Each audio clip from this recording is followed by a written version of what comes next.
ஸ்ரீமத் பகவத்கீதை 6வது அத்தியாயம் 8வது ஸ்லோகம் போன வகுப்புல பார்ப்போம்.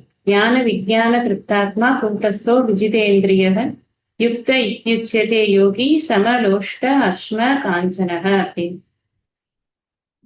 நன்றாக இந்திரிய கட்டுப்பாடுகள் புலனடக்கத்தை பழகி இருக்கக்கூடிய, அசையாத மனநிலையை வைத்துக் கொண்டிருக்கக்கூடிய, பேரறிவை பற்றியும் அந்த பேரறிவே தான் என்பதை பற்றியும் நன்றாக ஐயம் திரிபு அற குருமுகமாக படித்து தெளிந்து இருக்கக்கூடிய, திருப்தியோடு நிறைவோடு இருக்கக்கூடிய மனதை கொண்ட ஒருவர். அந்த யோகிக்கு அவ்வளவு டெபினிஷன். அவர் தான் யோகின்னு சொல்ல முடியும். அவர் அதை எப்படி எக்ஸிபிட் பண்றார் அப்படின்னு கேட்டா, சமலோஷ்ட அஸ்ம காஞ்சனக அப்படின்னு பொருள் சார்பு அற்ற மனநிலையை பற்றி போன வகுப்புல 8வது ஸ்லோகத்துல நம்ம பார்த்தோம். அதுக்கு முந்தின ஸ்லோகத்துல பார்த்த விஷயம் நமக்கு ஏற்படக்கூடிய ஒரு தனி மனிதனுக்கு, இண்டிவிஜுவலுக்கு ஏற்படக்கூடிய கஷ்டங்கள் அல்லது சுக துக்கங்கள், இதெல்லாத்தையும் கடந்து வரக்கூடிய ஒரு மனநிலையை அந்த யோகியானவன், தியானத்தினுடைய பலனாக அந்த யோகியானவன் பெறுகிறான். சீதோஷ்ண சுக துக்கேஷு ததா மானாபமானயோகோ அப்படிங்கறத ஃபர்ஸ்ட் பெனிஃபிட் ஆஃப் தியானம் அப்படின்னு பார்த்தோம். 2வது பெனிஃபிட் என்ன? தன்னை வெல்வது முதல் பெனிஃபிட் தான். முதல்ல நம்ம முன்னாடியே பார்த்தோம், பந்துர் ஆத்மாத்மனஸ்தஸ்ய, நீதான் உனக்கு நண்பன், நீதான் உனக்கு எதிரி. நீ எப்பொழுது இந்திரியங்களை கட்டுப்படுத்தி வைத்திருக்கிறாயோ அப்பொழுது நீ நண்பன், எப்பொழுது நீ இந்திரிய கட்டுப்பாட்டை இழக்கிறாயோ அப்பொழுது நீ எதிரி. இந்திரியங்கள் கட்டுப்பட்டிருந்தால் சீத உஷ்ண சுக துக்க மான அவமானம் எதுவுமே உன்னை தாக்காது. First thing. இந்திரியங்கள் கட்டுப்பட்டு இருந்தால் உலகத்தில் நீ பார்க்கக்கூடிய எந்த பொருளிலும் உனக்கு ஒரு வேற்றுமை உணர்ச்சி என்பது ஏற்படாது.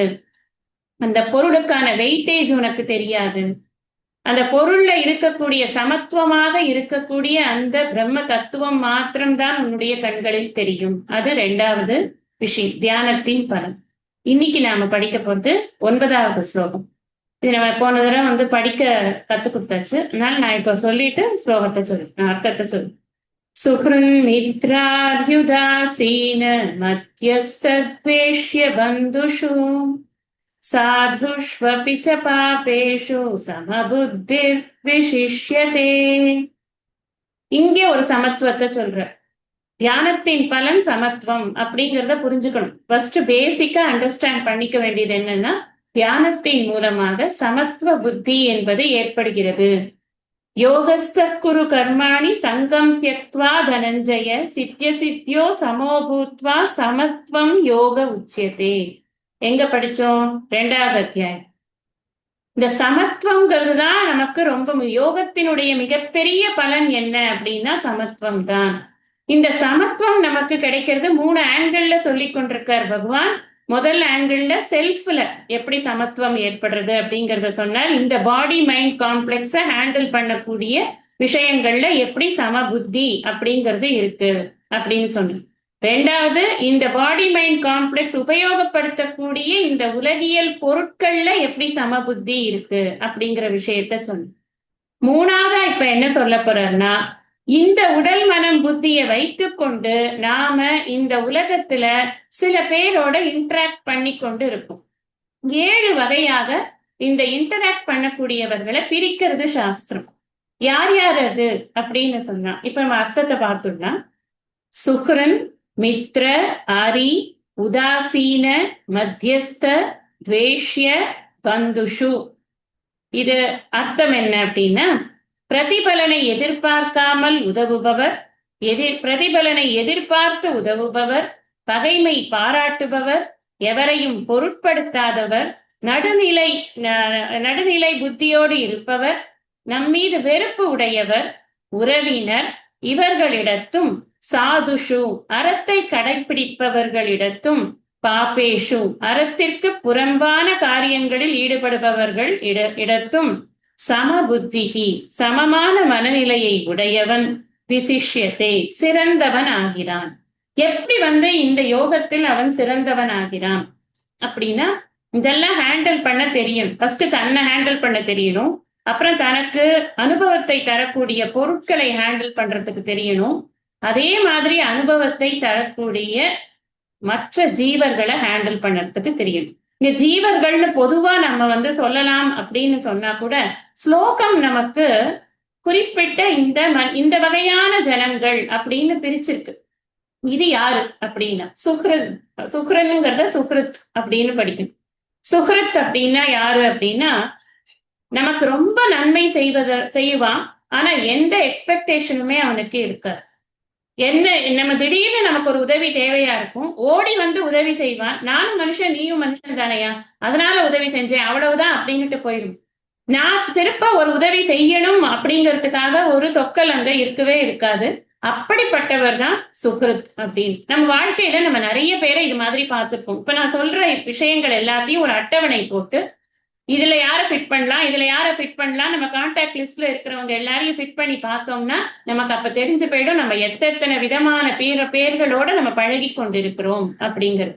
ஃபர்ஸ்ட் சொல்றது சுக்ருத் அப்படின்னு. சுக்ருத்துங்கிறது எதிர்பார்ப்பே இல்லாமல் நமக்கு நன்மை செய்யக்கூடிய ஒரு ஜீவன் அப்படின்னு.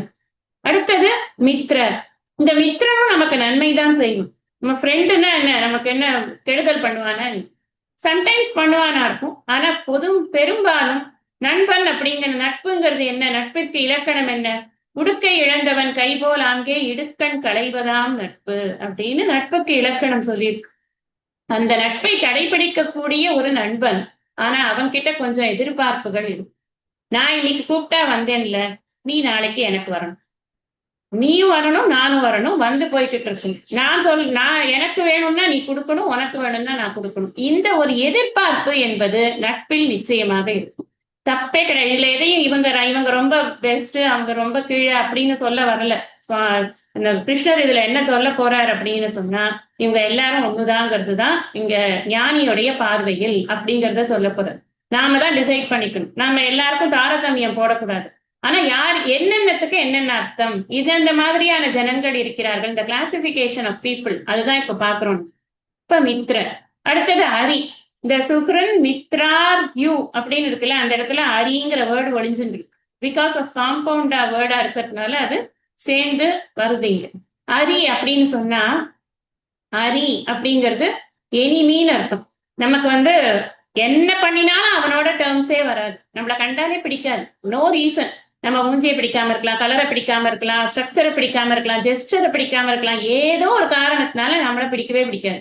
அப்படி பிடிக்காத ஒருத்தன் நம்மளுக்கு எதிரிங்கிற லிஸ்ட்ல உட்காந்துக்கோ. நான் எதிரியாவது கன்சிடர் பண்றேனா இல்லையாங்கிறது இல்ல, என்னை எதிரியாக கன்சிடர் பண்றவன் ஒருத்தன் இருக்கும். அந்த எதிரிங்கிற லிஸ்ட்ல ஒருத்தன் இருக்கான். அடுத்தது உதாசீனன். உதாசீனன் அப்படின்னு சொன்னா இது இப்படியும் இல்ல அப்படியும் இல்ல, அவன் பெருசா ஒரு அபிப்பிராயம் கிடையாது அவனுக்கு. என் மேல எந்த அபிப்பிராயமும் கிடையாது, என்கிட்ட நட்பும் கிடையாது, என்கிட்ட வெறுப்பும் கிடையாது, என் மேல ஒரு எனிமிட்டியும் கிடையாது, ரெண்டுமே கிடையாது. ஃப்ரெண்ட்ஷிப்பும் கிடையாது, எனிமிட்டியும் கிடையாது. ஏதோ வழிபோக்கன் பார்த்து கொண்டு போறோம் வரோம். எல்லாரும் ரோட்ல 10-15 பேரை பாக்குறோம். ஒரு நாளைக்கு ஒரு ஸ்ட்ரீட்ல நடந்தோம்னா அத்தனை பேருக்குமா நம்ம பர்சனலா இன்டராக்ட் பண்ணிட்டு இருக்கோம், இல்ல கனெக்ட் ஆயிருக்கோம்? கிடையாது. உதாசீன பாவம் அப்படின்னு சொன்னா எந்த அபிப்பிராயமும் இல்லாமல் கடந்து போகக்கூடியவர்கள் அப்படின்னு அர்த்தம். அப்படி கொஞ்சம் பேர் நம்ம வாழ்க்கையில இருக்காங்க. அவங்க நான் இந்த பட்சமும் இல்லை அந்த பட்சமும் இல்லை, அப்படி அவங்களோட வழியில அவங்க போய்கொண்டிருக்காங்க. நமக்கு அவங்களுக்கும் ரொம்ப ஒரு இன்டராக்டிவ் மோட்ல அவங்க இருக்க போறது கிடையாது. அடுத்தது மத்தியஸ்தன் அப்படின்னு. இந்த மத்தியஸ்தன் அப்படின்னு சொன்னா நடுநிலையாக இருக்கும். ஒரு பஞ்சாயத்துக்கு எடுத்துட்டு போறோம் அப்படின்னு சொன்னா, எனக்குன்னு ஒரு தீர்ப்பு, நான் ஃப்ரெண்டுங்கிறதுனால எனக்கு ஒரு தீர்ப்பு, இல்ல நான் எனிமிங்கிறதுனால எனக்கு அகெயின்ஸ்டா ஒரு தீர்ப்பு, அப்படி கொடுக்கக்கூடியவர். எது தர்மமோ அதை மாத்திரம் பேசுறது, சைட்ஸ் எடுத்துக்காதவர்கள். அதை சொல்லுவார் சித்பவானந்த சுவாமிஜி அப்படின்னு நம்ம சுவாமிஜி சொல்லியிருக்கார், ஓரம் சாராதவர் அப்படின்னு. ஓரம் சாராதவர்கள் எந்த சைடும் எடுத்துக்கிறது கிடையாது. எனக்கு வேண்டியவன்னு கிடையாது, வேண்டாதவன்னு கிடையாது, பட்சபாதம் கிடையாது. எது தர்மமோ அதை பற்றி மட்டுமே பேசக்கூடியவர்கள், மையமா இருக்கிறது, மத்தியஸ்தனா இருக்கிறது அப்படின்னு. அப்படி ஒரு குரூப் ஆஃப் பீப்புள் இருக்காங்க. அவங்க ரொம்ப பழகிக்க மாட்டாங்க.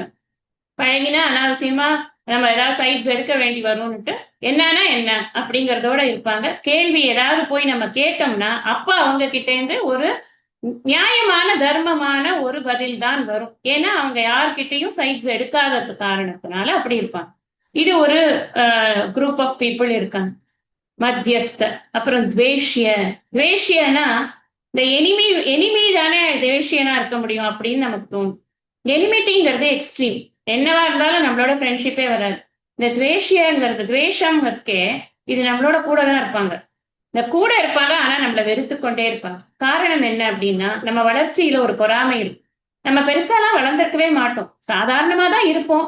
நமக்கு ஒரு வளர்ச்சிங்கிறது கூட மைண்ட்ல இருக்காது. ஆனா அவர்களுக்கு நேத்து இப்படி இருந்தா இன்னைக்கு பாரு திருத்திக்கிட்டு திடீரா அவ பாட்டுக்கு, அவளுக்கு வந்தது வாழ்வு அப்படின்னு நம்மளோடய கூட தான் இருப்பாங்க. ஆனா நம்மளோட எல்லா விஷயத்துக்கும் கூட வருவாங்க. நம்ம வீட்டுல இருக்கிற விசேஷங்களுக்கு எல்லாம் வருவாங்க. ஒரு ஒரு ரூமா போய் பார்க்க முடியும், எல்லாம் பண்ண முடியும். எல்லாம் ஆகா ஆகா இவ்வளவு வந்திருக்கே இவ்வளவு வந்திருக்கேன்னு வைத்தறிச்சல்ல பொறாமையோடு கூட நம்மீது துவேஷத்தை கற்பித்து கொண்டு நம்மோடையே கூடவே இருப்பாங்க. ஃப்ரெண்டுங்கிற போர்வையில இருப்பாங்க. இப்படி ஒரு குரூப் இருக்கு.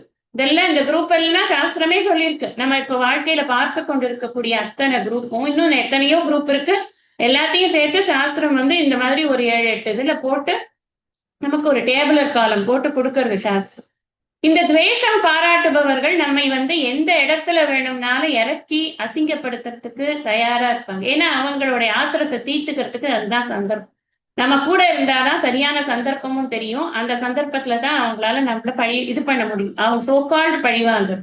சுவாமிஜி சொல்லுவார், அவன் அவ்வளவு திட்டுறானே, உனக்கு செல்ஃப் ரெஸ்பெக்டே இல்லையா அப்படின்னு நம்ம கிட்ட எல்லாம் கேட்டா, நம்ம கிட்டன்னா நம்ம சாஸ்திரம் படிக்கிற நம்ம எல்லார்கிட்டையும் கேட்டா நம்ம என்ன சொல்லணும் அப்படின்னா, அது செல்ஃபே கிடையாதுங்கிறேன், அப்புறம் என்னையா செல்ஃப் ரெஸ்பெக்ட்? அவன் என்ன வேணா பேசிட்டு போறான், என்ன எதுவுமே பாதரே பண்ணாது. அது என் மண்டைக்குள்ள போனா தானே, நான் அந்த வேர்ட்ஸ்க்கு எல்லாத்துக்கும் மீனிங்க கொடுத்தா தானே அது எனக்குள்ள போகும். அவன் ஏன் பேசுறான், ஏன் என்ன துன்பப்படுத்தணும்னு நினைக்கிறான்னா அவனுக்கு என் மீது போறான். நம்ம பார்த்திருக்கோம், அழுக்காறு என ஒரு பாவி திருச்செற்று தீயுழி வைத்து விடும். அழுக்காராமை அதிகாரத்துல பார்ப்போம். இந்த அழுக்காறு அப்படிங்கிறது அவனுடைய சுற்றம் கூட கெடும் அப்படின்னு எல்லாம் பார்க்கிறோம். அவனுக்குத்தான் அது கெடுதல், நமக்கா கெடுதல்? சுற்றமே கெடும்னா அவன் கெட மாட்டானா? அப்படித்தான் அதற்கு அர்த்தம். அப்போ அவன் இந்த பொறாமை என்கிற குணத்தோடு கூட நம்மோடு நம்மீது வெறுப்பை உமிழ்ந்து கொண்டு சில பேர் நமக்கு இருப்பாங்க லைஃப்ல. எனக்கு தெரியும், நல்ல ஞாபகம் வருது, இப்ப கூட எனக்கு ஒரு ஒரு ஒரு இது இன்சிடென்ட் ஞாபகம் வருது அப்படின்னு நமக்கு ஒண்ணு தோணும்.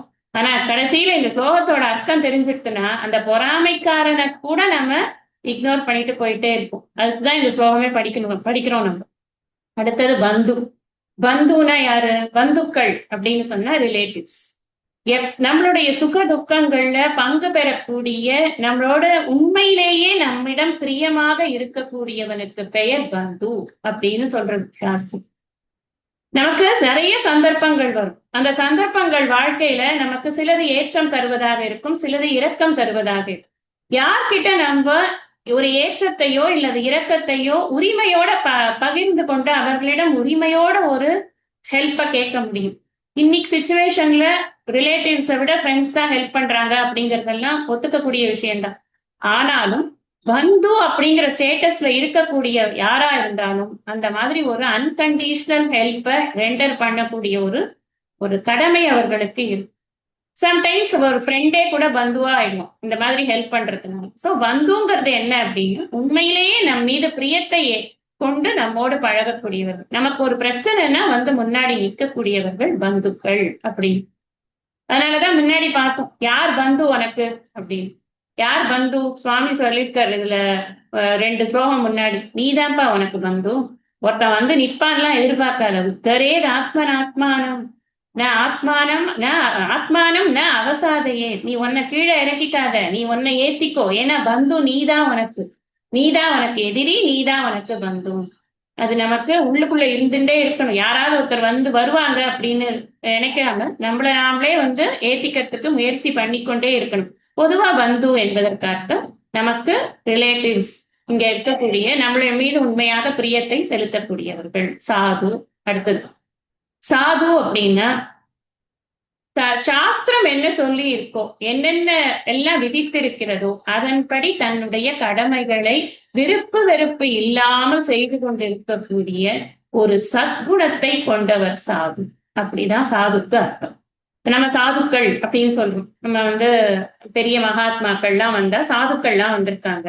நிறைய பாகவதங்கள்லாம் நடந்தது, பாகவத மேளாலாம் நடந்ததுன்னா நிறைய சாதுக்கள் வந்திருக்காங்க. அவங்களுக்கெல்லாம் பிக்ஷை பண்ணணும் அப்படின்னு எல்லாம் சொல்றோமா இல்லையா? சாது அப்படின்னு சொன்னா சாஸ்திரம் எப்படி சொல்லி இருக்கிறதோ அப்படி தன்னுடைய வாழ்க்கையை முறையாக வாழக்கூடிய பூர்ணமான சத்குணத்தை உடையவராக இருப்பவர் சாது. அந்த அந்த வந்து ரொம்ப இலைட்ட குணத்தை கொண்டவர் அப்படின்னு நம்ம புரிஞ்சுக்கணும். அடுத்தது என்ன? அது தர்மத்தை கடைபிடிப்பவர்னா அடுத்தது உடனே போட்டுற பாப்பி, அதர்மத்தை கடைபிடி. சாது தர்மி அப்படின்னா இவன் அதர்மி. இத்தனை பேர்கிட்டையும் சாதுஷ்வபிச்ச பாப்பேஷு சம புத்தி விசிஷ்யத்தே. இவன் எப்போ சிறந்தவன் ஆகிறான்னா இத்தனை பேர்கிட்டையும் இவன் ஒரே மாதிரி இவனால பழக முடியறது அப்படின்னா. ஃப்ரெண்டுனா போய் கட்டிக்கிறது, பந்துனா ஒட்டிக்கிறது, அப்புறம் துவேஷம் பண்றவன்னா அவன் கிட்ட ஒரு ஒரு விதமா நடந்துக்கிறது, எதிரி கிட்ட ஒரு விதமா நடந்துக்கிறது, அப்படிலாம் இல்ல. எல்லாரும் எனக்கு ஒண்ணுதான் அப்படிங்கிற சிந்தனை மனசும். இப்ப நம்ம எதிரிய போய் நமக்கு எதிரி நல்லா தெரிஞ்சு எதிரி வீட்லயே நம்ம போய் நான் சாப்பிட வரேன் உங்க வீட்டுக்குன்னு சொல்ல மாட்டோம். விவகாரத்துல எதிரி தான். பாரமார்த்திகத்துல நம்ம தூய உணர்வின் கோணத்தில், எனக்கு முதலேன்னு சொல்லிக்கொண்டே இருக்கேன் நான், தூய உணர்வின் கோணத்தில் இங்கு வேற்றுமை என்பதே கிடையாது. அவன் எனக்கு வேண்டியவன், அவன் எனக்கு உதவி செய்பவன், அவன் எதிர்பார்த்து உதவி செய்பவன், அவன் எதிர்பாராமல் உதவி செய்பவன், அவன் எனக்கு எதிரியாக இருக்கிறான், அவன் என்னை என்னிடம் உதாசீன பாவத்தோடு இருக்கிறான், அவன் மத்தியஸ்தனாக இருக்கிறான், அவன் துவேஷியாக இருக்கிறான், அவன் எனக்கு வந்து பந்துவாக இருக்கிறான், அவன் சாதுவாக இருக்கிறான், அவன் பாப்பியாக இருக்கிறான். இந்த எந்த காலம்ல கொண்டு வந்து அந்த அந்த பர்சனை போட்டாலும் நாம எதை பார்க்கிறோம் அப்படின்னா இங்க விசிஷ்யத்தே. யார் விசிஷ்யத்தே? தட் யோகி விசிஷ்யத்தே. அந்த யோகியானவன் ஏன் சிறந்தவன் ஆகிறான் அப்படின்னு சொன்னா இந்த இந்த ஏரியால இருக்கக்கூடிய இந்த காலம்ல இருக்கக்கூடிய யாரை பார்த்தாலும் ஒண்ணுதான் அவருக்கு தெரியறது, எல்லோரும் தூய உணர்வு, எல்லாம் தூய உணர்வு. இங்க இருப்பது தூய உணர்வு மட்டும்தான். அந்த தூய உணர்வு தான் எனக்கு சுகிருத்தாக, மித்திரனாக, அரியாக, பந்துவாக, துவேஷியாக, மத்தியஸ்தனாக, உதாசீனனாக, சாதுவாக, பாப்பியாக காட்சி அளிக்கிறது அப்படின்னு நான் புரிஞ்சுக்கிறேன். அப்படி புரிஞ்சுக்கிறச்சே நான் என்ன பண்றேன்னா எல்லாத்துலயும் எனக்கு ஒரே சமத்துவ பாவமானது ஏற்படுகிறது. இதுதான் சமத்துவம். சமத்துவம் அப்படின்னா நீ நானும் ஒண்ணுதான், வா ஒரே தட்டுல சாப்பிடுவோம், அது இல்ல சமத்துவம். என்னோட மனசுல ஏற்படுறதுதான் சமத்துவம். வெளியில புறத்தில் இருக்கக்கூடிய வேற்றுமைகளை என்னால் களைய முடியாது. அதற்கு எனக்கு சக்தியே கிடையாது. ஏனென்றால் வேற்றுமைகள் இருந்து கொண்டுதான் இருக்கும். என்னுடைய அகத்தில் அந்த வேற்றுமை உணர்ச்சியை நான் சொல்லாமல் இருப்பதற்கான ஒரு சக்தி என்னிடம் இருக்கு. அதத்தான் இந்த யோகத்தின் மூலமாகவும் யோகத்தில் நம்ம என்னெல்லாம் இந்த இதுல ஞான யோகத்துல படிக்கிறோமோ அது எல்லாத்தையும் தியானம் செய்வதன் மூலமாக இந்த யோகியானவன் இதையெல்லாம் நன்றாக உள்வாங்கி ராகத்வேஷ வியுக்தனாக இருக்கிறான். ராகத்வேஷ வியுக்தைஸ்து விஷயான் இந்திரியைச்சரன் ஆத்மவசியை விதேயாத்மா பிரசாதம் அதிகச்சதி சொன்னாரா இல்லையா முன்னாடி? அந்த பிரசாதமான அந்த டிராங்கிள் மைண்ட் புத்தி எப்படி வரும்? இந்த மாதிரி எந்த விதமான ஒரு வெறுப்பு ரெண்டுமே கிடையாது.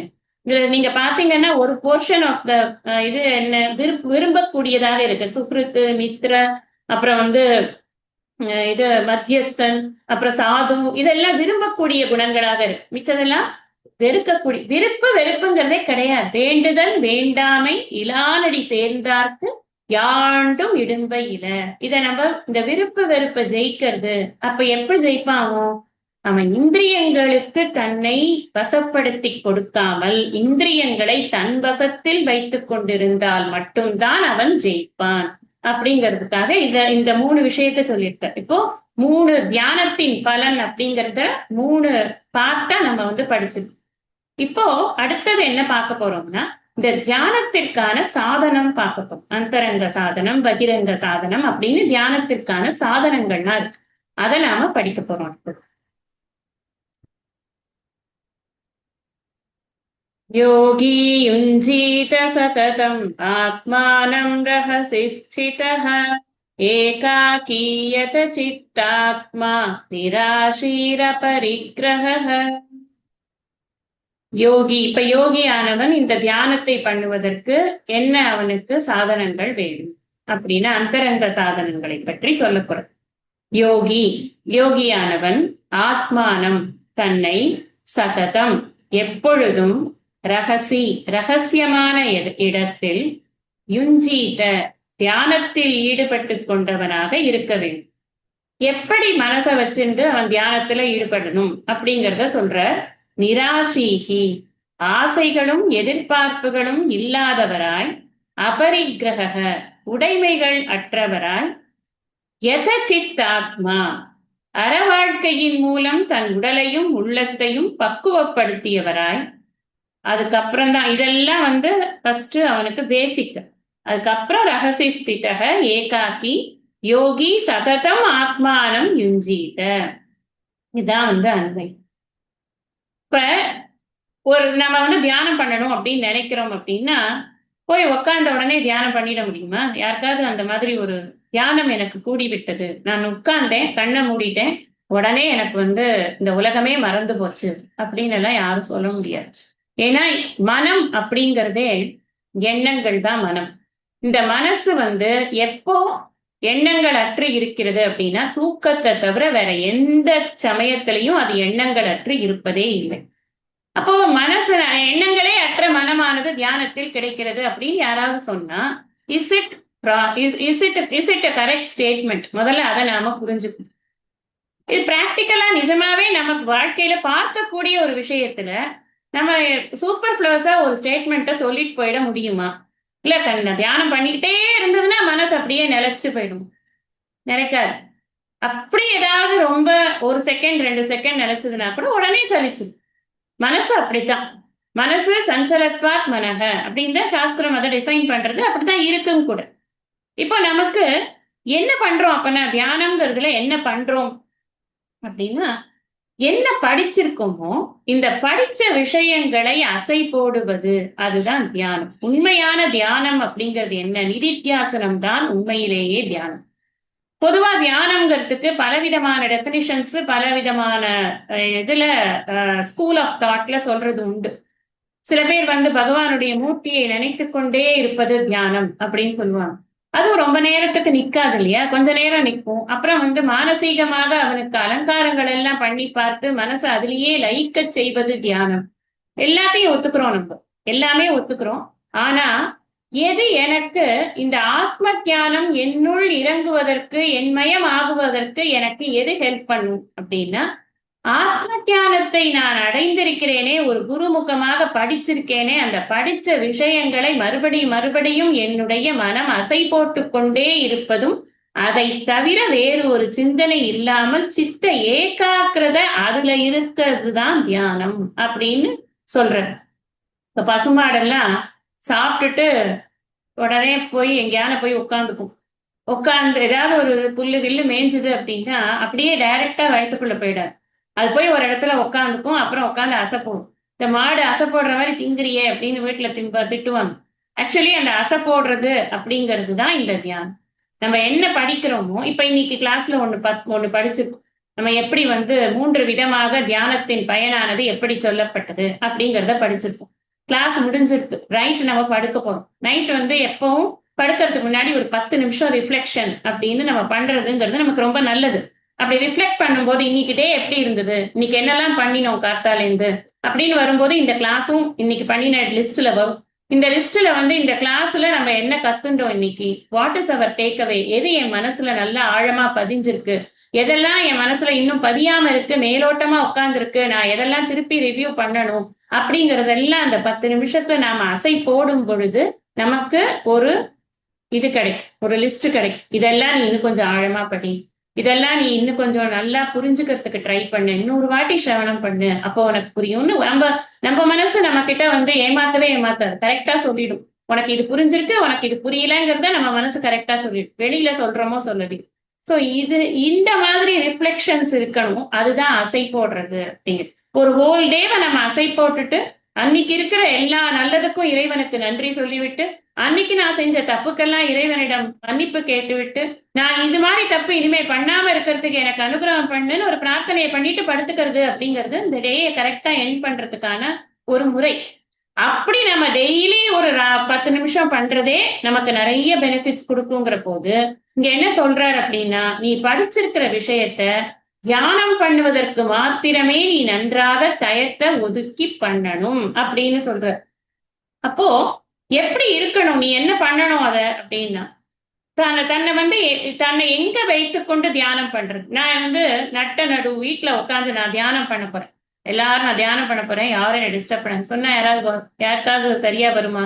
வராது. அவங்க வேலையை அவங்கவுங்க பார்த்து போயிட்டு போயிட்டு வந்துட்டு இருப்பாங்க. ஏதாவது ஒரு வேலை நடந்துகிட்டே தான் இருக்கும். நம்ம அந்த மாதிரி சென்டர் ஆஃப் த பிளேஸ்ல உட்காந்து பண்ண முடியாது. அதனாலதான் என்ன சொல்ற, ரகசி ஸ்திதக, நீ வந்து எங்கேயான ஒரு ஒதுங்கி இருக்கக்கூடிய ஒரு இடமாக பார்த்து நீ போய் உட்காரு. நம்ம வீட்டா இருக்கலாம். சுவாமிஜி சொல்லுவார், ஒதுங்கிறதுக்கு இடமா கிடையாது. பெரிய பெரிய கோவில்கள்ல, அந்த கோவில்கள்ல வேலை பண்றவர்கள் கூட போய் பார்க்காத நிறைய இடங்கள் இருக்கு. ஒரு நிஜமாவே வந்து நான் தியானம் பண்ணணும், என் மயம் ஆக்கணும் இந்த நாலேஜ அப்படின்னு நினைச்சோம்னா நமக்கு உட்கார்றதுக்கு எத்தனையோ பிளேசஸ் இருக்கு. பெரிய கோவில்கள்ல போய் ஒரு தூணுக்கு பின்னாடி உட்கார்ந்து நம்ம பாட்டுக்கு தியானம் பண்ணி கொண்டு இருக்கலாம் அப்படின்னு சொல்லுவார் சுவாமி. அது மாதிரி ஏதாவது ஒரு இடம், ரகசியமான ஒரு இடம், மனிதர்களுடைய டிஸ்டர்பன்சஸ், பூச்சி போட்டு அந்த டிஸ்டர்பன்சஸ் எல்லாம் இல்லாத மாதிரி ஒரு ரகசியமான ஒரு இடமாக அது இருக்கணும். ரகசியம்ங்கிறது யாருக்கும் தெரியாம ஒளிஞ்சுக்கிறதுக்காக இல்ல. நம்ம யாரால் தொடர்பு கொண்டால் நாம் அந்த தொடர்பினால் நம்முடைய அந்த இழை அருந்து போயிடும், எண்ணெய் இழை அருந்து போயிடும்ங்கிறதுனால ஒரு ரகசியமான இடத்துல நீ இருக்கணும் அப்படிங்கிற. இப்ப சததம் இது மாதிரி இருக்கணும். அடிக்கடி எப்பவும் நீ இது மாதிரி வந்து தனியா உட்கார்ந்து நீ தியானம் பண்ணணும். அதுக்கு மனசு எப்படி இருக்கணும்? மனசு எந்த மாதிரி இருக்கணும்னா நிராசீகி. நிராசீகின்னு சொன்னா எந்த விதமான ஆசைகளும் இருக்கக்கூடாது. இப்ப தியானம் பண்ணி முடிச்ச உடனே நான் ஐபேக்கோல ஒரு ஐஸ்கிரீம் ஆர்டர் பண்ணணும், அதுல இந்த டாப்பிங்ஸ் எல்லாம் போடணும் அப்படின்னு நினைத்து கொண்டே தியானம் பண்ணினா தியானம் வந்து ஐபேக்கோ தியானமா தான் இருக்கும், வேற எதுவும் வராது. அதே மாதிரிதான் இந்த இடத்துக்கு போகணும், இவங்களை பார்க்கணும், அவங்கள பார்க்கணும், அஜெண்டாஸ் எல்லாம் இருந்ததுன்னா மைண்ட்ல தியானத்துக்கு உட்காரவே முடியாது. நிராசீகி அப்படின்னா எந்த ஒரு ஆசையும் இல்லாமல். சுவாமிஜி சொல்லுவார், விவேக் சுடாமணியில ஒரு ஸ்லோகம் வரும், யோகசிய பிரதமம் துவாரம் வாங் நிரோதக அபரிக்கிரக அப்படின்னு ஒரு வரி. ஃபர்ஸ்ட் என்ன தெரியுமா, யோகம். நீ யோகத்தை பழகுகிறாயா? யோகத்திலேயே முக்கியமான அம்சம் தியானம் தான். மற்றதுதான் இந்த கை கால்களை இது பண்ணி பண்றது. கை கால்களை எல்லாம் நம்ம இது பண்ணி ஆசனங்கள்லாம் பழகிறது எதுக்குன்னா, தியானத்துல உட்காந்தா நமக்கு உடம்பு வலிக்காம அந்த உடம்பு வந்து நம்மளுக்கு ஒத்துழைக்கணுங்கிறதுக்கு தான் இத்தனை மூச்சு பயிற்சியில இருந்து ஆரம்பிச்சு இந்த எண்டு பார்ட் வந்து இந்த தியானம் தான். அதுக்கு தான் அத்தனை பயிற்சிகள் நமக்கு. அதுல முதல் விஷயம் என்ன அப்படின்னு சொன்னா வாங் நிரோதக அப்படின்னு ஆச்சாரியார் சொல்றார். இதுல விவேக சுடாமணி, வாயை முதல்ல மூடணும். நம்ம வாயை திறந்து பேசிக்கொண்டே இருப்பேன், நான் கொஞ்ச நேரம் பேசிட்டு வந்துடுறேன், யார்கிட்டயாவது போன்ல பேசணும், நான் இதை சொல்ல மறந்து போயிட்டேன், இந்த பேரனுக்கு இந்த ஸ்கூல் ரிக்ஷா வந்துடும், நான் அதுக்கு போகணும், அவனுக்கிட்ட சொல்லணும், இவனுக்கிட்ட சொல்லணும், ஒன்னொன்னும் நம்ம பண்ணிட்டு எப்ப முடிக்கிறது? சமுத்திரத்துல எப்ப அலை வந்து நாம எப்ப வந்து தியானத்துக்கு உட்காந்து அதுக்கப்புறம் நாம எப்ப வந்து நமக்கு தியானத்துல சித்தியா இருக்கும்? இன்னும் ஆகாது. அதனால என்ன சொல்றார், முதல்ல வாயை மூடிக்கணும். 2 விஷயத்துக்காக. ஒண்ணு வாய்க்கான டேஸ்ட், அதுல வந்து மைண்ட போகக்கூடாது. இன்னொன்னு பேச்சு அப்படிங்கறதுல மனசு போகக்கூடாது. இது 2ம் போகாம இருக்கணும், மனசை கட்டுப்படுத்தி வச்சுக்கணும் அப்படின்னு. அபரிக்கிரக அங்கேயும் சொல்லியிருக்கு, இங்கேயும் சொல்ற. அபரிக்கிரக அபரிக்கிரக அப்படின்னு சொன்னா எந்த விதமான விஷயத்தையும் அக்யூமுலேட் பண்ணிக்க கூடாது. இது நாளைக்கு தேவையா இருக்கும், இது 1 வருஷம் கழிச்சு இது வேண்டியது இருக்கும், இந்த இந்த இந்த மாடல் அப்புறம் கிடைக்காது, எதையாவது வாங்கி வாங்கி வாங்கி வாங்கி நம்ம எல்லாரோட கபோர்டும் குப்பை தான். நீங்க எடுத்துட்டு இது எதெல்லாம் வேணும் வேண்டான்னு ஒரு நாள் உட்காந்து நான் பிரிக்கிறேன்னு ஆரம்பிங்களேன், அதுல வேண்டாம்லதான் முக்காவாசி போகும். சும்மா நமக்கே தெரியாது, ஏதோ ஒருத்தர் கொடுப்பாங்க, நல்லா இருக்கே அப்படின்னா இந்த வாங்கி வச்சுக்கோ, எல்லாத்தையும் வாங்கி வாங்கி வாங்கி வாங்கி. இந்த டீக்ளட்டரிங்னு ஒரு வேர்டு இருக்கு இங்கிலீஷ்ல, உங்களுக்கு தெரிஞ்சிருக்கும். அதெல்லாம் டீக்ளட்டரிங் அப்படின்னா, கிளட்டர்னாக்க குப்பையாட்டமா சேர்த்து வச்சுக்கிறது. டீக்ளட்டரிங்னா இந்த குப்பைகளை எல்லாம் களைவது. மனசுலயும் டீக்ளட்டரிங் நிறைய பண்ணணும். இந்த சாஸ்திரம் படிக்கிறது மூலமா மனசுல ஏகப்பட்ட குப்பை சேர்ந்து சேர்ந்து சேர்ந்து ஒவ்வொருத்தரை பற்றியும் அபிப்பிராயம், ராகம், தேசம் எல்லாம் சேர்ந்து சேர்ந்து சேர்ந்து விருப்பு வெறுப்பு மயமாக இந்த மனம் இருக்கு. அந்த மனசை டீக்ளட்டர் பண்ணறதுக்கு இந்த தியானம் வந்து ரொம்ப உபயோகமா இருக்கு. அதுக்கு முதல்ல உன்னை வெளியில பாக்கியத்துல புறத்துல நீ டீக்ளட்டர் பண்ணிக்கணும். நீ வெளியில வந்து குப்பையை சேர்த்துட்டே இருக்கும் அப்படின்னா எல்லாரும் ஏதாவது ஒரு பொருளை கொடுக்கத்தான் கொடுப்பாங்க. நமக்கு அது நிஜமாவே தேவைன்னா வச்சுக்கணும், இல்லைன்னா அடுத்து யார்கிட்ட அதை கொடுக்கலான்னு பார்த்து முதல் வேலையா ஹேண்ட் ஓவர் பண்ணிடும். நான் ஒரு பிரம்மச்சாரிணி அம்மாவோட ஒரு போஸ்ட் ஒண்ணு பார்த்தேன் ரொம்ப நாள் முன்னாடி. சொல்லியிருக்கேன் உங்கள்கிட்ட கூட. ஒரு ஒரு பொருளும் நம்ம கிட்ட வரும்போதே அது அது வரது நமக்கு தேவைதானா அப்படின்னு அன்னைக்கே தீர்மானம் பண்ணி, தேவையில்லைன்னா அதை அடுத்த நாளே யாருக்காவது அதை கொடுத்துடணும். அப்பத்தான் நம்ம கிட்ட பொருட்களே இல்லாம இருக்க முடியும். பொருட்கள் நமக்கு சுமைகள் அப்படின்னு அவங்க அழகா எழுதியிருப்பாங்க. தபோவன் மகாராஜோட இதுல வந்து ஆசிரமத்துல போய் அவருடைய இடம் எப்படி இருந்தது அப்படிங்கறத பார்த்துட்டு அவர் எப்படி தன்னை டீக்ளட்டர்டா வச்சிருந்தார் அப்படிங்கறத எல்லாம் பார்த்துட்டு அதுக்கப்புறம் அந்த அம்மா வந்து அதை எழுதியிருந்தாங்க. ரொம்ப அழகா இருந்தது அந்த விஷயம். அன்னைக்கே தீர்மானம் பண்ணி அன்னைக்கே வெளியில. அபரிக்கிரக அப்படின்னா பேசிக் நீட்ஸ்ன்னு இருக்கு இல்லையா, உண்ண உணவு, உடுத்த உடை, படுக்க இடம். இதை தவிர்த்து எந்த விஷயமும் இருக்கக்கூடாது. அந்த பேசிக் நீட்ஸ்ல உண்ண உணவு வருது இல்லையா, இதை நம்ம என்ன பண்ணுவோம், நம்ம இப்ப நிறைய ரெடிமேட் ஃபுட்ஸ் கிடைக்கிறது. இதை நம்ம கொஞ்சம் நாளைக்கு வச்சுக்கலாம், இதை நாளைக்கு வச்சுக்கலாம், ஸ்நாக் டைமுக்கு வச்சுக்கலாம் அப்படின்னு வாங்கி வாங்கி சேர்க்கிறோம் இல்லையா. அது கொஞ்ச நாள் கழிச்சு எக்ஸ்பைரி ஆகி அப்புறம் தூக்கி போட்டுப்போம். இன்னைக்கு சாப்பிடணும்னு தோணும், சாப்பிட மாட்டோம். இன்னைக்கு சாப்பிடணும்னு தோணும், நாளைக்கு சாப்பிடணும்னு தோணாது. அப்படியே சாப்பிடணும்னு தோணாத விஷயங்கள் எல்லாம் சேர்ந்து சேர்ந்து அது ஒரு பெரிய குப்பையாகி அந்த குப்பையை அப்புறமா தூக்கி போடும். இதுதான் டீக்ளட்டரிங். எல்லா வகையிலையும் பண்ணணும். ஃபுட்டுல பண்ணணும், நம்மளோட வார்ட்ரோப்ல பண்ணணும், ஒரு ஒரு விஷயத்திலையும் பண்ணணும். இந்த அபரிக்கிரக அப்படின்னு சொன்னா, இப்ப நாம வந்து இல்லறத்துல இருந்து கொண்டு இதை படித்துக் கொண்டிருக்கோம். அவரே யாருக்கு சொல்றார்? இல்லறத்துல இருக்கிற அர்ஜுனனுக்கு தான் இதை சொல்றார். இல்லறத்துல இதுக்கான வாய்ப்புகள் கூட, நம்ம நிறைய சேர்த்துக்கிறதுக்கான வாய்ப்புகள் கூட, வேணுமோ வேணாமோ பொருளோ பொருள், வீடு பூரா பொருளாத்தான் இருக்கும். அந்த பொருட்களை நாம குறைக்க வேண்டும். அதுதான் அபரிக்கிரக அப்படிங்கிறது. அப்ப என்ன பண்ணணும்னா ஒரு ஒரு பொருளையும் வேலிடேட் பண்ணணும். இது வேணுமா வேண்டாமா, இது அவசியமா அவசியம் இல்லையா, அவசியம் இல்லாததை அன்னன்னைக்கே கழிச்சிடணும். எந்த ஃபார்ம்லயுமே அந்த டிசையர் அப்படிங்கிறது உள்ள வரக்கூடாது. இது இருந்துட்டு போறதே, இது என்ன இவ்வளவு பெரிய வீடு, இவ்வளவு பெரிய வீட்டுல இத்தினூண்டு ஷெல்ஃப்ல இத்தினூண்டு ஒரு பொருள் இருக்கிறது ஒரு பெரிய விஷயமா அப்படின்னு நினைக்க கூடாது. ஏன்னா அது ஒன்னொன்னு நமக்கு சுமைகள். இந்த சுமைகளை எல்லாம் இறக்கினா மட்டும் நிராசீகி அப்படின்னு சொல்லும் பொழுது அதை வைக்கணுங்கிற ஒரு ஆசை வருது இல்லையா, அந்த ஒரு சின்ன பொருளை சேர்க்கணுங்கிற ஆசை வருது இல்லையா, அந்த ஆசை கூட நம்மளுக்கு முக்திக்கான பாதைக்கு தடை. நம்ம படிச்சு பிரயோஜனம் இல்லாத போயிடும். படிச்சதை ரிஃப்ளெக்ட் பண்ண டைம் கொடுக்க முடியலன்னா படிச்சு என்ன பிரயோஜனம்? டெய்லி படிக்கிறதுனால ஒரு பிரயோஜனம் இல்லை. டெய்லி படிக்கிறத ரிஃப்ளெக்ட் பண்றதுக்கு டைம் கொடுக்கணும். அப்படிங்கிறதுனாலதான் பகவான் வந்து இதை சொல்ற. நீ ரிஃப்ளெக்ட் பண்றதுக்கு டைம் வேணும்னா நீ திரும்ப திரும்ப ஆசைப்பட்டு சேர்த்துக்கிறத நிறுத்து. சேர்த்து கொண்ட பொருட்களை எல்லாம் நீ குறைத்துக்கொள். இதுதான் பகவான் கொடுக்கக்கூடிய இது. நம்ம இந்த விஷயத்துல நிராசீகி அப்படின்னு சொல்லும் பொழுது நமக்கு நிறைய இந்த ரிச்சுவலிஸ்டிக் ஆசைகள் கூட நிறைய இருக்கு. சுவாமிஜி அதெல்லாமே கூட குறைச்சுக்கணும் அப்படின்னு சொல்றாங்க. ஏன்னா படிக்க டைம் கிடைக்காது, படிச்சதை ரிஃப்ளெக்ட் பண்ண டைம் கிடைக்காது. பெரிய பெரிய பூஜைகள், விஸ்தாரமான இதெல்லாம் எடுத்துக்கொண்டோம், ஜபங்கள் பூஜைகள் எல்லாம் எடுத்துக்கொண்டோம் அப்படின்னா அதெல்லாம் மெயின்டைன் பண்ணணுமே, அதெல்லாம் கண்டிப்பா அதெல்லாம் பண்ணி ஆகணுங்கிறதுக்காக நிறைய மெனக்கெடணுமே. அந்த மெனக்கெடல் எல்லாம் நேரத்திற்கான விரயங்கள் தான்.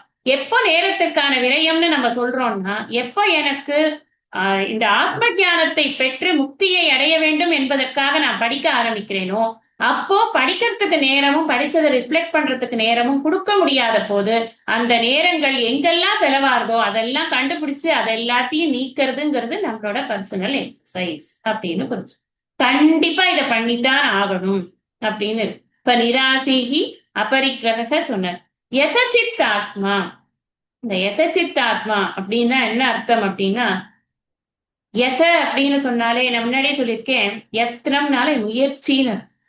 ரொம்ப முயற்சி பண்ணி இந்த மனசை வந்து கம்ப்ளீட்டா பக்குவப்படுத்தி வைக்கிறது. சுவாமிஜி அதுக்கு சொல்ற, இட்ஸ் அ வெரி ஸ்ட்ரிக்டா இருக்கக்கூடிய மைண்ட், கொஞ்சம் ட்ரெமெண்டஸ் மெச்சூரிட்டி இருக்கக்கூடிய ஒரு மைண்ட் அப்படின்னு இதை டிஃபைன் பண்ற. ரொம்ப ட்ரைனிங் வேணும். நான் இதெல்லாம் பண்ணணும் அப்படின்னு ஆசை இல்லாம இருக்கணும், நான் பொருளை சேர்க்காம இருக்கணும், சேர்த்த பொருளை எல்லாம் நான் அப்பப்போ நான் வந்து வெளியில ஏத்திக்கொண்டே இருக்கணும், வேண்டாததெல்லாம் எடுக்கணும் அப்படின்னா அதுக்கு எனக்கு மைண்ட்ல வந்து ட்ரெமெண்டஸ் மெச்சூரிட்டி வேணும். எப்படி நீங்க சொல்றீங்க இதுக்கெல்லாம் எடுத்துக்கங்க மெச்சூரிட்டி, இது வேண்டான்னு போனா தூக்கி போட போறோம் அவ்வளவுதானே. இந்த உலகம் என்னை வேண்டாததை வாங்குவதற்குத்தான் இழுத்துக்கொண்டே இருக்கிறது. எது இருக்கு இந்த உலகத்துல வேண்டியதை கொடுக்கறதுக்கு எத்தனை பேர் இருக்காங்க? வாண்டாத விஷயத்த கொண்டு வந்து தலையில திணிக்கிறதுக்கு தான் அத்தனை அத்தனை விளம்பரங்களும் இருக்கு. அந்த விளம்பரங்களுக்கெல்லாம் நம்ம வந்து ஊடையில புகுந்து நம்ம அதுல எல்லாம் மாட்டிக்காம நம்ம வெளியில வந்து எதை கண்டாலும் இது எனக்கு வேண்டாம், இது எனக்கு வேண்டாம், இது எனக்கு வேண்டாம்னு நீங்க சொல்லும் பொழுது உங்க சொந்த ஃபேமிலியிலேயே 1008 பிரச்சனை வந்து என்ன இப்படி இருக்க, இப்படி சன்னியாசி மாதிரி திட்டு திட்டு வாங்கி அதெல்லாம் மீறி நாம எந்த பொருளையும் நமக்குன்னு சேர்த்து வச்சுக்காம நாம வந்து ஒரு ஒரு பூர்ணமான அபரிக்கிரக ஸ்டேட்டஸ்ல நம்ம இருக்கணும்னா அதுக்கு என்ன ஒரு மெச்சூரிட்டி வேணும் யோசிச்சு பாருங்க. எல்லாரும் சப்போர்ட்லாம் பண்ண மாட்டாங்க. யார் சப்போர்ட் பண்ணுவாங்க? எல்லாரும் இருக்கிற மாதிரி இருந்தா மட்டும்தான் உலகத்துல சப்போர்ட் கிடைக்கும். கொஞ்சம் லைட் டீவியேஷன் இருந்தது அப்படின்னா டீவியேஷன் நல்லதா இருந்தாலும் சரி கெட்டதா இருந்தாலும் சரி சப்போர்ட் போயிடும். நல்லதுக்கு ரொம்பவே சப்போர்ட் போயிடும். இதெல்லாம் பிராக்டிக்கலா பார்க்கிற நடக்கிற விஷயங்களைத்தான் சொல்றேன். அதனால நமக்கு என்ன வேணும்னா மைண்ட்ல யாரையும் கவனிக்க கூடாது. யார் வேணா என்ன வேணா திட்டிட்டு போறாங்க, என்னவோ பண்ணிட்டு போறாங்க, எனக்கு இது வேண்டாம்னா வேண்டாம், அவ்வளவுதான். எனக்கு 10 புடவை இருந்தா போரும்னா 10 புடவை இருந்தா போரும் தான். அதுக்கு மேல எனக்கு தேவை கிடையாது. என்னோட தேவைகளை நான் சுருக்கத்தான் போறேன், சுருக்கிட்டு தான் இருப்பேன் அப்படிங்கிற மெச்சூரிட்டி எங்க இருக்கணும்? மைண்ட்ல தான் இருக்கணும். எதுக்கு அப்படின்னு சொன்னா இந்த மெச்சூரிட்டி எதுக்கு, எனக்கு எதுக்குங்க இந்த மெச்சூரிட்டின்னு சுவாமிஜி சொல்றாரு. இந்த மெச்சூரிட்டி எதுக்கு ஹெல்ப் பண்ணும் அப்படின்னா பரம புருஷார்த்தத்தை அடையறதுக்கான அதி தீவிரமான ஒரு மனசு உனக்கு வேணும்னா இந்த மெச்சூரிட்டியோட தான் நீ இந்த விஷயத்த பண்ணியா. ஏன்னா நான் எடுத்துக்கொண்டிருக்கிற பாதை அந்த மாதிரி. ஹரந்தி பிரசவம் மனக, யார் திருட மாதிரி என் மனசை வந்து திருடி கொண்டு போகிறது. இந்த இந்திரியங்களும் இந்திரிய அர்த்த விஷயங்களும் என்னை திருடி கொண்டு போகிறது. அப்ப நான் என்ன பண்ணணும்னா நான் ரொம்ப வெல் ட்ரெயின்டா வச்சிருக்கணும் என் மைண்டை. எதை கண்டாலும் அப்படியா, ஓகே, இது நான் ஃபாரின்ல இருந்து வாங்கினேன்ப்பா, உனக்காக வாங்கினேன், ஓ சந்தோஷம், ரொம்ப தேங்க்ஸ், அவ்வளவுதான். அதை எடுக்கிறோமா யூஸ் பண்றோமா, ஒருவேளை நமக்கு தேவையில்லைன்னா அதை நமக்கு நமக்கு வலுக்கட்டாயமா திணிச்சா கூட யாராவது அது தேவைன்னு ஆசைப்படுறவங்க கிட்ட சந்தோஷமா கொடுத்துட வேண்டியதுதான். நிம்மதியா அவங்க யூஸ் பண்ணிட்டு போட்டோம். நமக்கு அது தேவை இல்லைன்னா வச்சுக்க வேண்டிய அவசியம் இல்லை. இதுக்குத்தான் ஒரு மெச்சூரிட்டி வேணும். வராது. ஐயோ பாவம், அவங்க ரொம்ப ஆசையா கொடுத்துருக்காங்க, அதை எப்படிங்க தூக்கி போடுறது, அதை எப்படிங்க நியூத்தருக்கு கொடுக்கறது, ஐயோ என்னோட கிஃப்ட்ஸ் எல்லாம் நான் யாருக்குமே கொடுக்க மாட்டேன், கதையெல்லாம் இங்க நடக்காது. வச்சுக்கொண்டே இருந்தாக்க இந்த அபரிக்கிரக அப்படிங்கிறதுக்கு வேலையே இல்லை. அதனால இதை எப்படி புரிஞ்சுக்கணும்? இன் லெட்டர் அண்ட் ஸ்பிரிட் புரிஞ்சுக்கணும். இவ்வளவு தூரம் நான் எதுக்காக இதை எக்ஸ்பிளைன் பண்றேன் அப்படின்னா இது வந்து ஒரு ஒரு தியரி பேப்பர் மாதிரி படிச்சுட்டு அப்படி சுவாமி சொல்லியிருக்காரு இந்த மாதிரி, அப்படி கிடையாது. We have to practise in our life. அதை பிராக்டிஸ் பண்ணாலே ஒழிய நம்ம மைண்ட் வந்து ஃப்ரீ ஆகவே ஆகாது. அன்லஸ் நம்ம மைண்ட் ஃப்ரீ ஆகாம நம்ம இந்த தத்துவ விஷயங்களை உள்ளுக்குள்ள கொண்டு போகிறதுங்கிறது முடியவே முடியாது. தியானத்துக்கு உட்கார்ந்த உடனே நம்ம பொசஷன்ஸ் தான் நமக்கு ஞாபகம் வருதுன்னா அப்ப அந்த தியானமும் வேஸ்ட், நம்ம படிச்சதும் வேஸ்ட் அப்படிங்கறது ஆயிடும். அதனாலதான் சொல்றார், ஆசைகளே அற்றவனாக இந்த உடல் மனம் புத்தியை நன்றாக பக்குவப்படுத்தி கொண்டு பொருட்கள் மீது எந்த ஒரு ஒரு இச்சையும் இல்லாமல் அபரிக்கிரகமாக இருக்க வேண்டும், ரகசியமான ஒரு இடத்தில் இருக்க வேண்டும். சுவாமிஜி சொல்லியிருக்க, தபஸ் பண்றதுக்கு ஒருத்தனாதான் போகணும். ஏகஸ் தபக த்விஜத்யாயிஹி அப்படின்னு சொல்லியிருக்க. இது வந்து ஒரு ஒரு ஸ்டேட்மெண்ட் இருக்கு அப்படின்னு. அதையே தமிழ்லயும் இருக்கு. தவத்திற்கு ஒருவர் தமிழுக்கு இருவர் அப்படின்னு ஒரு ஸ்டேட்மெண்ட் இருக்கு. நான் என்ன அர்த்தம் அப்படின்னா தவம் பண்ணணும்னா ஒருத்தரா போகணும், தனியா உட்கார்ந்து பண்ணணும். நான் கூட்டமா சேர்ந்து நாங்க தவம் பண்ணிக்கிறோம் அப்படி எல்லாம் பண்ண முடியாது. அதுக்கு பேர் தவம் கிடையாது. அப்புறம் கண்ணை லைட்டா திறந்து அவன் மூடிட்டு இருக்கானான்னு பார்ப்போம். அப்புறம் அவன் அவன் அவன் காலை எப்படி வச்சுட்டு இருக்கான்னு பார்ப்போம். அவன் மட்டும் பத்மாசனம் போட்டான், ஐயோ எனக்கு பத்மாசனம் வரல, எனக்கு அர்த்த பத்மாசனம் கூட வரல, அவன் வஜ்ராசனத்துல உட்காந்துருக்கான். இப்படி எல்லாம் நம்மளுக்கு கம்பேரிசன்ஸ்ல தான் மைண்ட் போகுமே தவிர தவம் என்பது தனியாக பண்ணால் மட்டும்தான் நாம நம்மோட இருக்க முடியும். நம்மில் நாம் இன்புற்று இருக்கணும், தன்னில் தான் இன்புற்று இருக்கணும். அதனாலதான் இந்த தவம்ங்கிறது தனியா பண்ணணும் அப்படிங்கிற. அப்ப இந்த இது பேர் என்ன, திவிஜத்யாயிகி ஏன் சொன்னார்னா படிக்கணும்னா சேர்ந்து படிக்கணும். அப்பதான் ஒருத்தர் புரிஞ்சுக்காத விஷயம் இன்னொருத்தர் புரிஞ்சு அவங்க மூலமா நமக்கு அது வந்து ஹெல்ப் ஆகும். அப்ப அதுக்குதான் சத் சங்கம்னு பேர். சத் சங்கமா படிக்கணும், ஆனா குரூப்பா படிக்கலாம். ஆனா தவம் பண்ணும் பொழுது படிச்சதை ரிஃப்ளெக்ட் பண்ணும் பொழுது என்ன பண்ணணும், தனியாதான் பண்ணணும். அதனால நல்லா ஞாபகம் வச்சுக்கணும். கூட்டமா உட்காந்து ரிஃப்ளெக்ட் பண்றேன் அப்படின்னு பண்ணினோம்னாக்க நம்ம பண்றதுல ஒரு பிரயோஜனமானது நமக்கு கிடைக்காது. அதனால இதை குரூப்பா பண்ணக்கூடாது. அதுக்கு தான் ரகசி ஸ்திதக ஏகாக்கி அப்படிங்கிறதுக்காக இதை சொன்னேன். ஏகாக்கின்னா ஒரே ஒருத்தரா தனியா இருக்கணும் அப்படின்னு. நமக்கு இந்த சோசியல் விஷயங்கள் இருக்கு இல்லையா, மெட்டீரியல் வேர்ல்டுல, அதுலதான் நமக்கு மோட்டிவேஷன் வேணும், குரூப் வேணும், டீம் வேணும், அதெல்லாம் இருக்கு. ஸ்பிரிச்சுவல்ல அதெல்லாம் கிடையாது. ஏன்னா இங்கேயே வந்து பின்னாடி சொல்ல போற விவிக்த சேவி லக்வாசி யதவாக்காய மானசக அப்படின்னு எல்லாம் 18வது அத்தியாயத்துல மறுபடியும் இதே கருத்துக்களை சொல்லுவாரு. அதனால இங்க என்ன புரிஞ்சுக்கிறோம் அப்படின்னா, ஹோல் டே அவன் சததம் யுஞ்சீத அப்படின்னு சொன்னா, ஹோல் டே எப்பொழுதும் அவன் இந்த மெய்ப்பொருளோடு தன்னை இணைத்து வைத்திருக்க வேண்டும். Very very important. ஒரு ஒரு நாள்ல 24 மணி நேரத்துல தூங்குற நேரம் போக பாக்கி அத்தனை நேரமும் மெய்ப்பொருள் சிந்தனை ஒண்ணுதான் இருக்கணும். அதை பற்றின படிப்பு படிச்சதை பற்றி மட்டும்தான் இருக்கணும். ஏகாக்கியா இருக்கணும், சிங்கிளா இருக்கணும். தவம் செய்யும் பொழுது எதச்சித்தாத்மா உடல் மனம் புத்தியை நன்றாக கட்டுப்படுத்தி புலனடக்கம் பயின்றவனாக இருக்க வேண்டும். நிராசீகி எந்த விதமான ஒரு ஆசையும் அற்று, டிஸ்பேஷன் அப்படின்னு சொல்றோம், ஆசை இல்லாதவனாக இருக்க வேண்டும். அபரிக்கிரக பற்றற்று, எந்த பொருட்களும் உடைமை பொருட்களே இல்லாதவனாக இருக்க வேண்டும் அப்படின்னு. அதனாலதான் சன்னியாசிகள் எல்லாம் எந்த பொருட்களும் அவர்களுக்கு உடைமையாக வைத்திருக்க மாட்டார்.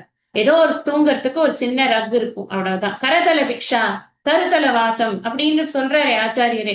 அதனால பிக்ஷ பாத்திரம் கூட தேவை கிடையாது, அதெல்லாம் ஒரு ப்ராப்ளம் இல்லைன்னு சாஸ்திரம் சொல்றது. இதுக்காகலாம் போய் அலையாது. இந்த சாமியார் பூனை வளர்த்த கதை தெரியும்ல உங்க எல்லாருக்கும், அது மாதிரி ஆயிடும். அதுக்கப்புறம் ஒரு பொருள் உள்ள வந்ததுன்னா 1000 பொருள் உள்ள வந்து.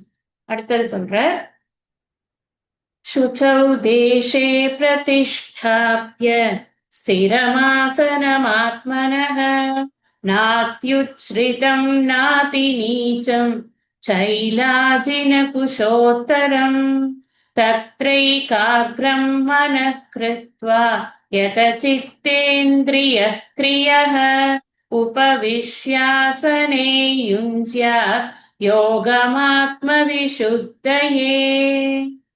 ஆத்மனக தன்னுடைய ஸ்திரம், ஸ்திரம்னா அசையாத, ஆசனம் ஆசனத்தை, சுச்சௌ தூய்மையான, தேசே இடத்தில், பிரதிஷ்டாப்ய நன்கு நிலை பெறச் செய்து. அந்த இடம் எப்படி இருக்கணுங்கிறத அப்புறம் விளக்குறார். ந உத்யுச்ரிதம் ந அதிநீச்சம், அதிக உயரம் இல்லாமலும் அதிகம் தாழ்ந்த இடமாக இல்லாமலும் ஒரு தூய்மையான இடம்.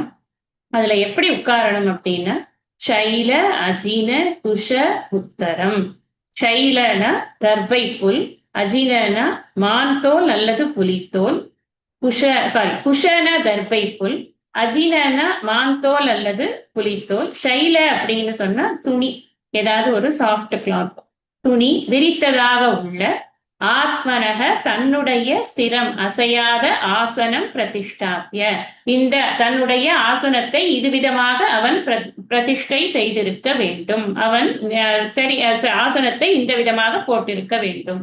தத்ர அங்கு உடலுக்கு தகுந்த ஆசனத்தை போட்டு, அந்த தத்ர ஆசனி அந்த உடலுக்கு தகுந்த ஆசனத்தை போட்டு, உபவிஷ்ய அதன் மீது அமர்ந்து, மனக ஏகாகிரகம் கிருத்வா மனசை ஒருமுகப்படுத்தி, யத சித்த இந்திரிய கிரியக மனம் பொறிகள் ஆகியவற்றின் செயல்பாடுகளை முற்றிலும் அடக்கியவராய், ஆத்ம விஷுத்தே விபரீத பாவனைகளை நீக்கியவராக, யோகம் யுஞ்சாத் தியானத்தை செய்வாயாக. இப்படிதான் வந்து நீ, அதாவது முதல்ல சொன்னது அந்தரங்க சாதனம் சொன்னேன். இப்போ நம்ம தியானம் பண்றச்சே ஏதாவது ஒரு பிளேஸ்ல போய் உட்காந்துட முடியுமா அப்படின்னா அப்படி உட்கார முடியாது. அதுக்குன்னு ஒரு அந்த பிளேஸ வந்து சுத்தி பண்ணறதுக்கு அப்படின்னு ஒரு முறைகள் இருக்கு.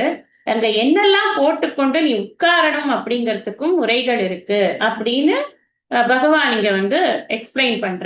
முதல்ல என்ன இருக்கணும்னா, சுச்சௌ தேசே, தேசம்னா இடம்னு அர்த்தம். சுச்சௌனா தூய்மையான இடம் இருக்கணும்.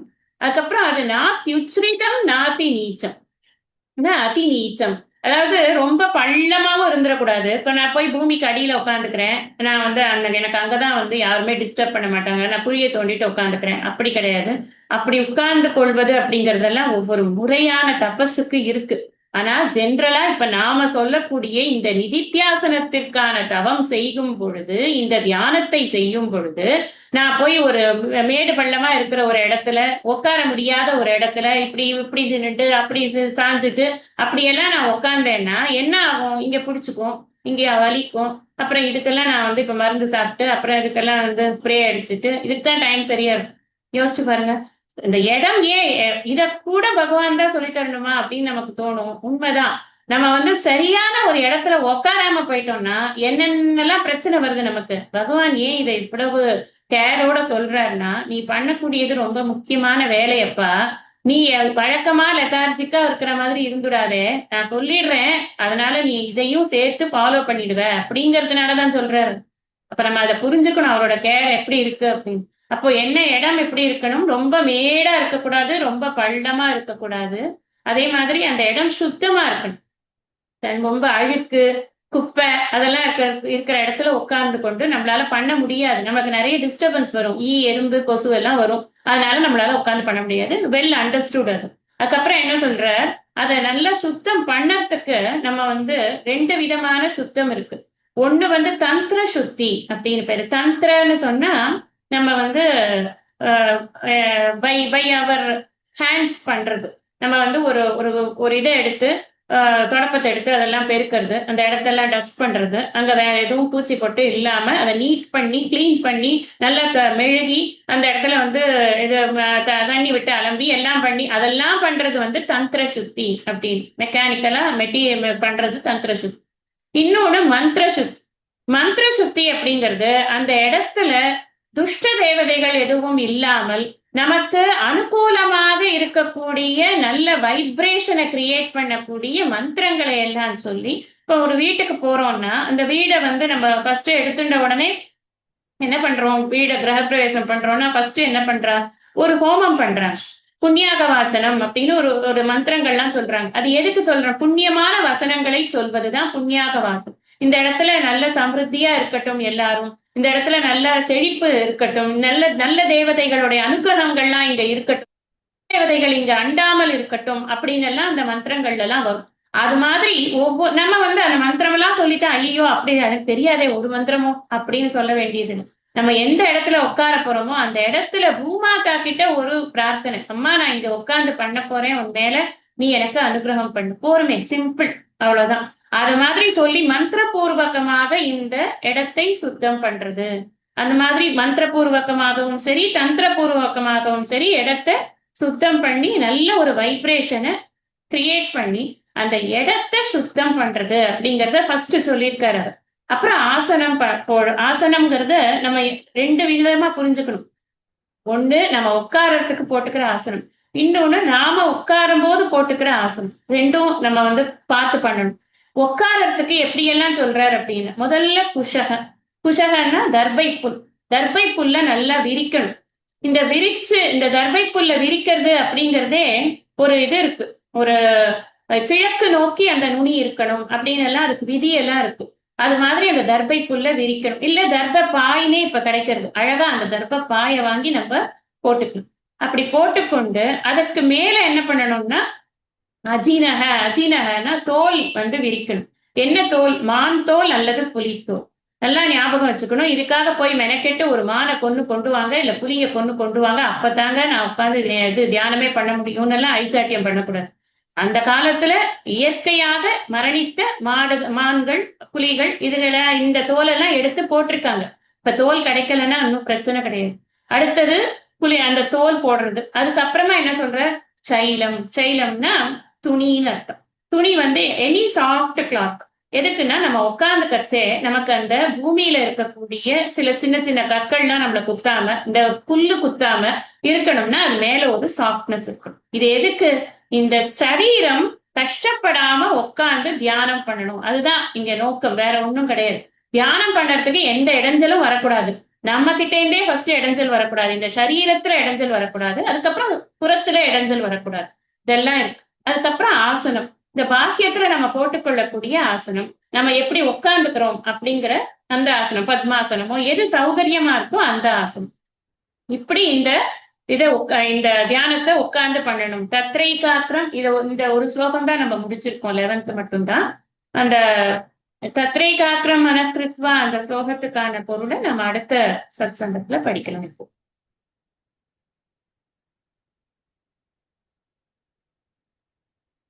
ஐயனே எனதுள்ளே நின்று அனந்த ஜென்மங்களாண்ட மெய்யனே உபதேசிக்க வெளிவந்த குருவே போற்றி.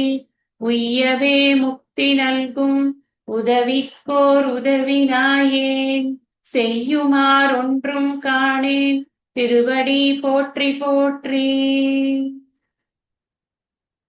நிறைவு பிரார்த்தனை.